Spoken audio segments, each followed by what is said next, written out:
পূর্ব বর্ধমান জেলায় জাতি ধর্ম নির্বিশেষে ১২৫ জোড়া গণবিবাহের শুভ সূচনা। বর্ধমান দক্ষিণের বিধায়ক খোকন দাসের উদ্যোগে এই গণবিবাহ এবছর ১১তম বর্ষে পা দিল। রবিবার ১২৫ জোড়া পাত্রপাত্রী কাঞ্চননগর ফুটবল প্রাঙ্গণে নতুন জীবনে প্রবেশ করেন। পুরোহিত ও ইমামের উপস্থিতিতেই এই বিয়ে সম্পন্ন হলো।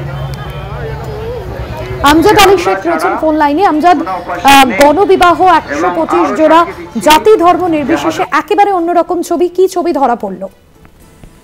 একেবারে ভারতী, তোমাকে প্রথমেই জানিয়ে রাখি, যখন ১২৫ জোড়া বিবাহের ঘোষণা করা হয় বিধায়ক খোকন দাসের পক্ষ থেকে, তখন থেকে কিন্তু পূর্ব বর্ধমান জেলা জুড়ে এই ১২৫ জোড়ার মধ্যে ১১৬ জোড়া হচ্ছে সনাতন ধর্মের এবং ইসলাম ধর্মের হচ্ছে ৮ জন এবং একজন হচ্ছেন আমাদের শিখ ধর্মের। কার্যত বলা যেতে পারে যে পূর্ব বর্ধমান জেলা যখন থেকে এই ঘোষণা হয় তারপর থেকে কিন্তু সাজো সাজো রব বর্ধমান জেলাতে।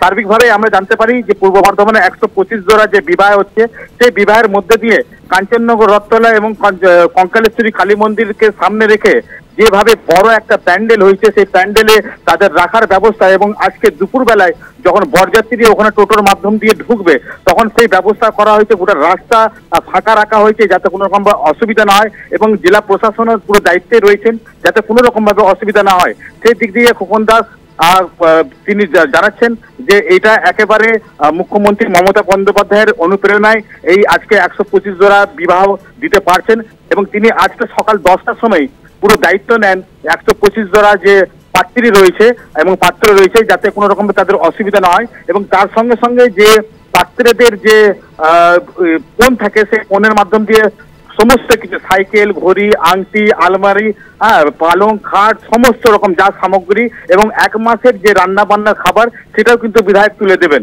সার্বিকভাবে বলা যেতে পারে যে এই সাজো সাজো রবকে সামনে ঘিরে ১২৫ জোড়া যে বিবাহ, সেই বিবাহ কিন্তু সম্পন্ন হতে চলেছে। ভারতী, একদমই ধন্যবাদ জানাবো। আমজাদ আলী শেখ প্রতিনিধি ছিলেন ফোন লাইনে।